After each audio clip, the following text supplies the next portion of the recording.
কোন পরিস্থিতিতে ৭৫-এর ১৫ই আগস্ট হলো? স্পর্শকাতর প্রশ্ন ইলিয়াস। নিজের বাদ্য নিজে বাজানো অনেক সময় ঠিক হয় না, কিন্তু তুমি যখন প্রশ্ন করেই বসলে তখন স্যার, একটা ভাবে স্যার ছোট 15ই আগস্ট কিন্তু কোনো বিচ্ছিন্ন ঘটনা না। এটা সূত্রপাত হয় মুক্তিযুদ্ধ চলাকালীন অবস্থায়। আমরা বুঝতে পেরেছিলাম যে বাংলাদেশের মুক্তিযুদ্ধটা অ্যাকচুয়ালি কাদের ইন্টারেস্টে হচ্ছে। দেখে আমাদের ইন্টারেস্টে হচ্ছে যে আমরা আমাদের দেশ যুদ্ধ করে স্বাধীন করব, নাকি এটার পেছনে অন্য কোনো উদ্দেশ্য কাজ করছে। যখন 7 দফাতে চুক্তি করে নজরুল ইসলাম আর তাজউদ্দিনকে পারমিশন দেওয়া হলো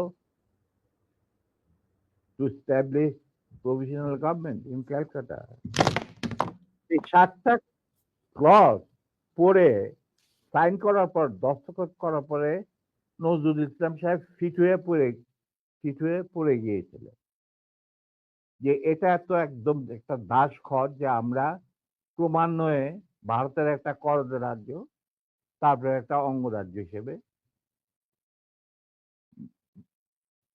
অঙ্গরাজ্যে পরিণত হবে বাংলাদেশ, হবু বাংলাদেশ। আর ওই joint declaration between Osmani and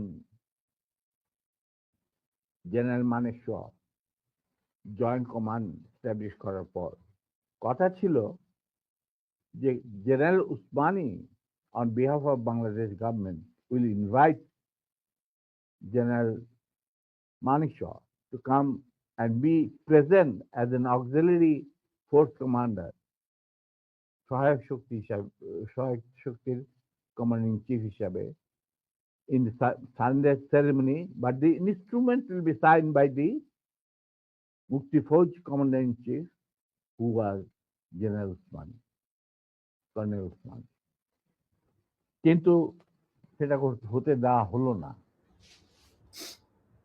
16ই ডিসেম্বরে যে সারেন্ডার সেরেমনিতে হলো রেস করতে, সেখানে পরিষ্কার বাংলাদেশের জনগণ দেখতে পেল যে পাকিস্তান আর্মি সারেন্ডার করছে ভারতীয় সেনাবাহিনীর কাছে, এবং সেখানে সাইন করছেন আরোরা ভারতীয় বাহিনীর পক্ষে, আর ওদিকে নিয়াজি পাকিস্তানি আর্মির পক্ষে।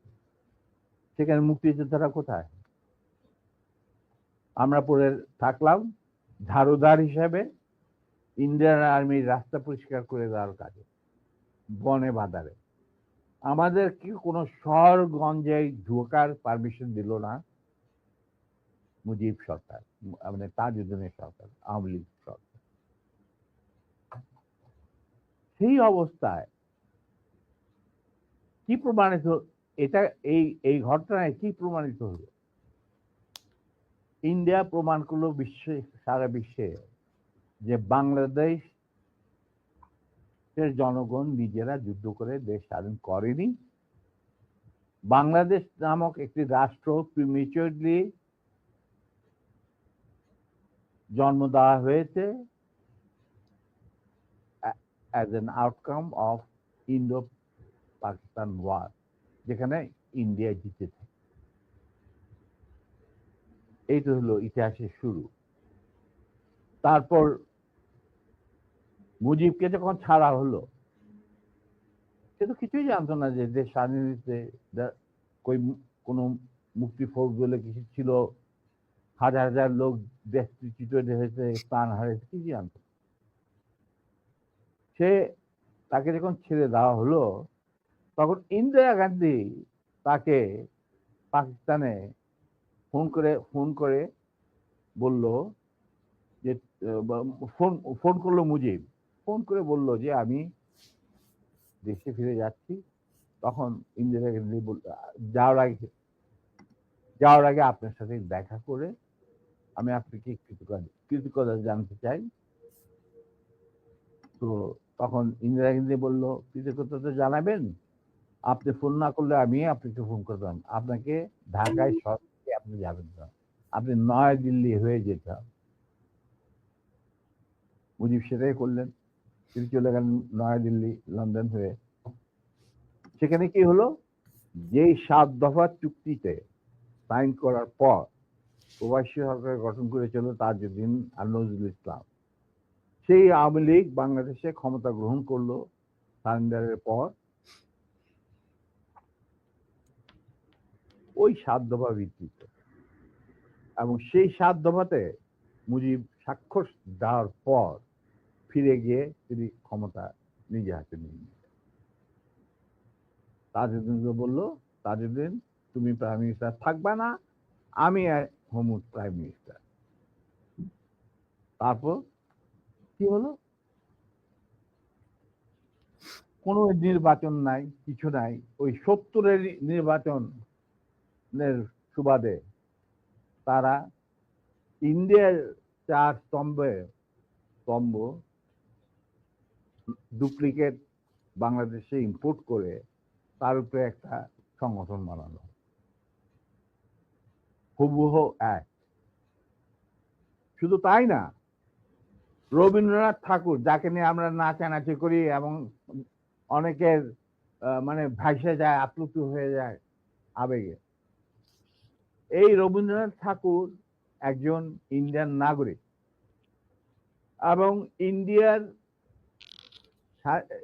জাতীয় সঙ্গীতের রচয়িতা।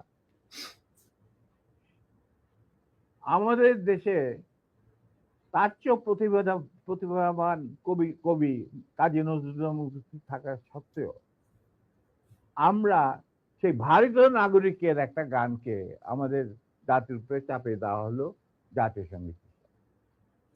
পৃথিবীর ইতিহাসে এমন কোন নজির আর দ্বিতীয়টা আছে বলে আমি মনে করি না। কেন কোন বাংলাদেশে যদি নজরুল ইসলামকে আমরা জাতীয় কবি আখ্যা দিয়ে থাকি, তাহলে নজরুল ইসলামের গান কেন হলো না? বা অন্য কারো গান হতে পারতো জাতীয় সঙ্গীত। ভালো ভালো কবি সাহিত্যিক ছিলেন আমাদের দেশে, কিন্তু পৃথিবীর ইতিহাসে কোথাও নাই যে বিদেশি এক নাগরিকে যে নাকি তার দেশের জাতীয় সঙ্গীত রচনা করেছে এবং আমাদের শুদ্ধ স্বাধীন বাংলাদেশে এসেও আমাদের জাতীয় সঙ্গীত রচনা করতে হবে। কি ধরনের কথা? That means you have nothing in your hand. তারপর মুজিবকে দিয়ে রক্ষী বাহিনী সৃষ্টি করলো ইন্ডিয়া। তারা বাংলাদেশের সামরিক বাহিনীকে দুর্বল করে একটা নামে মাত্র সামরিক বাহিনী, হাতে লণ্ঠন, করে ঠনঠন, এই ধরনের একটা সেনাবাহিনী রাখবে। আর কারণ একটা সেনাবাহিনী তো রাখতেই হবে, কারণ যে কোনো জাতির মেরুদণ্ড হচ্ছে সেনাবাহিনী। ওই হাতে লণ্ঠন, করে ঠনঠন, আর আসলে তার চেয়ে অনেক শক্তিশালী একটা বাহিনী গঠন করলো ইন্ডিয়া। স্যার, ওই যে 7 দফাটা আমরা তো ইতিহাস পড়ে আমরা তো আসলে সাক্ষী না। আমরা পড়ে মানুষকে জানানোর চেষ্টা করেছি। আপনার স্মরণ আছে 7 দফাটার কথা কি, কি ছিল ওই দফায়? যদি কয়েকটা গুরুত্বপূর্ণ জায়গা যদি মনে রাখেন। দেখো, ভাই আমি তো অ্যাকচুয়ালি 7 দফা একদম এগুলো আমার বইতে লেখা আছে। হুম। যারা এটা কেন জিজ্ঞেস করলাম স্যার? কারণ হচ্ছে মানে আপনি আচ্ছা, আমি সেনাবাহিনী তো করতে পারবেন না স্যার। সেনাবাহিনী তো 7 দফা মানলে করতে পারবেন না স্যার। আমার পক্ষে হয়তো এখন রিকালেক্ট করা অফেন হুম। ডিফিকাল্ট, জি কারণ স্যার। আমার মাথায় অনেক কিছু খেলা করে। জি স্যার। দু একটা জিনিস বলছি, যেমন ধরো মুজিব এবং তার সরকারকে প্রোটেকশন দেওয়ার জন্য ইন্ডিয়ান আর্মি অবস্থান করবে বাংলাদেশ। রাইট। বাংলাদেশের কোনো শক্তিশালী সামরিক বাহিনী গঠিত হবে না। বাংলাদেশের কোনো স্বাধীন বৈদেশিক থাকবে না। নীতি থাকবে না।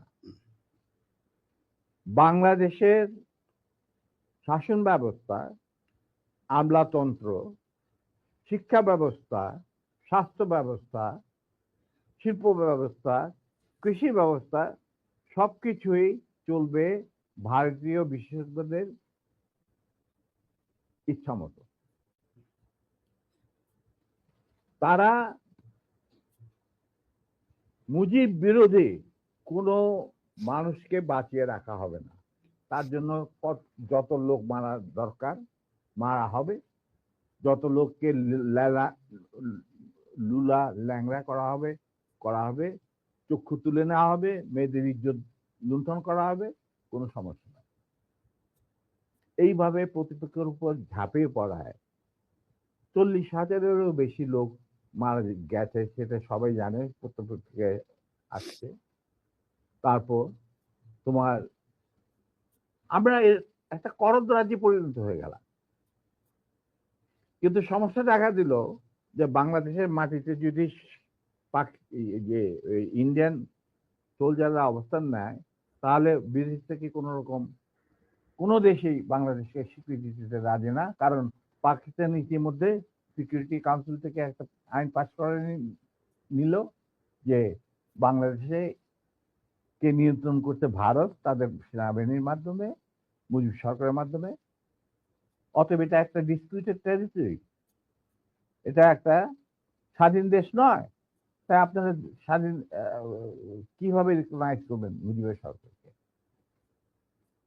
এরপর এই এই অবস্থায় ইন্দিরা গান্ধী পড়ল মুসিবত, তো আজ মুজিব সরকার। তখন ইন্ডিয়ান সরকার ডিসাইড করলো যে ঠিক আছে, আমাদের সোলজার আমরা ফেরত নিয়ে আসবো, তার পরিবর্তে আমরা জাতীয় রক্ষী বাহিনী বানিয়ে, তাই করা হলো। তো যে কাজটা ইন্ডিয়ান আর্মি করছিল সেটা পরে জাতীয় রক্ষী বাহিনী করলো। আর কি ধরনের অত্যাচার, অবিচার, কি ধরনের মানে হত্যাযজ্ঞ, গুম খুন এবং অনাচার অবিচার মুজিব সরকার করছিল, সেটা খতিয়ান তো তুমি আমার কি ভালো জানবে। অনেকে এই বিষয়ে লিখেছেন, সাহসী যারা তারা লিখেছেন, আমিও কিছুটা লিখেছি। সেখানেই শেষ হলো না। তারপর দেখা গেল যে সেই সুতিগার থেকে মুজিব কায়েম করলেন একদলীয় এক ন্যায়কত্ব স্বৈরাচার শাসন বাকশাল, এবং নিজেকে তিনি আজীবন রাষ্ট্রপতি হিসেবে ঘোষণা দেবেন সিদ্ধান্ত না হলো। এই বাকশালের মেম্বার সবাই। সেই বাকশাল করার পর মুজিবের শক্তি বেড়ে গেল, তার নিষ্ঠুরতা এমন অসহনীয় পর্যায়ে চলে গেল, ইলিয়াস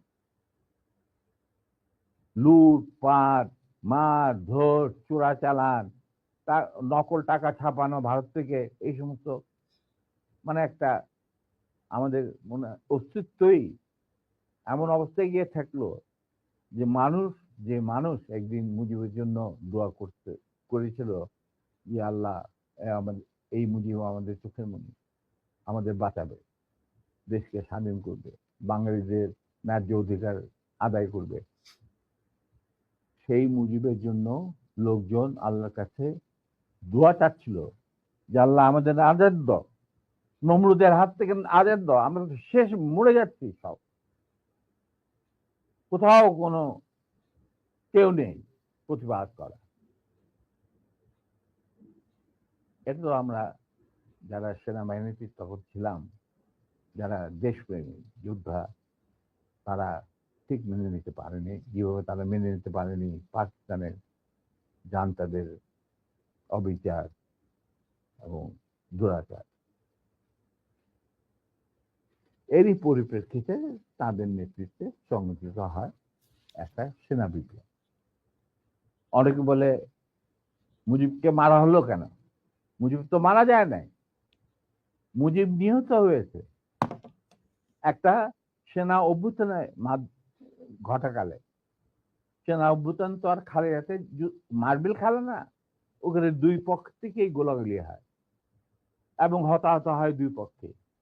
যেমন মুজিবের পক্ষের কিছু লোক মারা গেল, সেভাবে বিপ্লবীদের সেনা অভ্যুত্থানকারী বিপ্লবীদের তরফ থেকে কিছু লোক প্রাণ হারায়। এটাই বাস্তবতা। কিন্তু তারা বিজয়ী হয়ে গেল, বিপ্লবীরা বিজয়ী হলো, তারা ক্ষমতা তাদের নিজের হাতে নিয়ে নিল স্বতঃস্ফূর্ত ভাবে। ইলিয়াস, ঘোষণাটা অবশ্য আমি দিয়েছিলাম।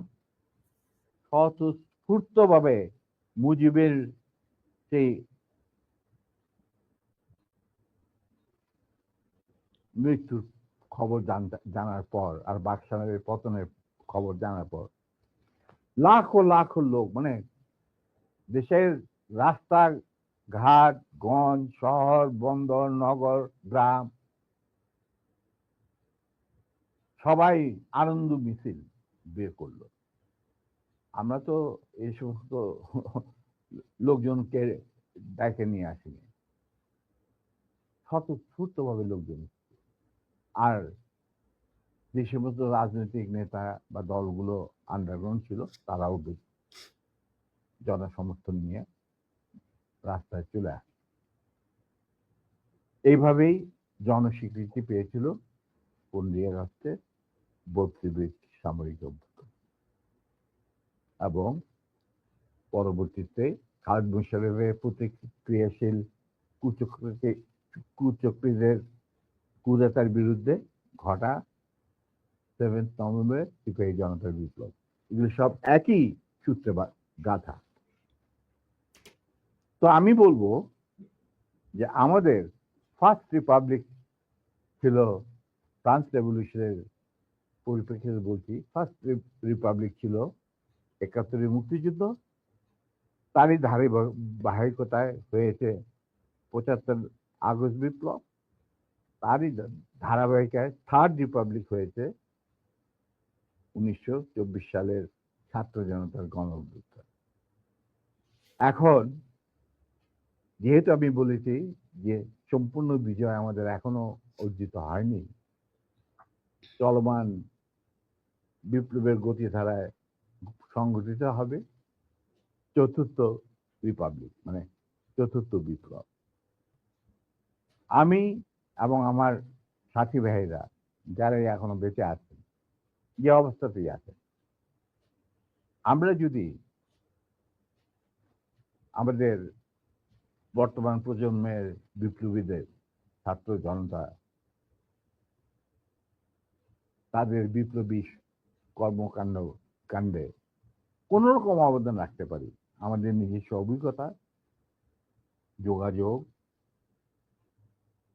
থেকে, তাহলে আমরা সেটা করতে প্রস্তুত, পিছপা হব না ইনশাআল্লাহ। এবং আমরা তাদেরকে শ্রদ্ধা, সালাম এবং বিপ্লবী সালাম সাথে মন থেকে দোয়া করছি যে তাদের বিপ্লব যাতে ব্যর্থ না হয়, তারা যাতে বিজয় সংগঠিত করে, বিজয় অর্জন করে, তারা যাতে একটা সুখী, সমৃদ্ধ, শক্তিশালী বাংলাদেশ গড়ে তুলে তাকে দুর্জয় ঘাঁটি হিসেবে স্থাপিত করতে পারে। এই আমার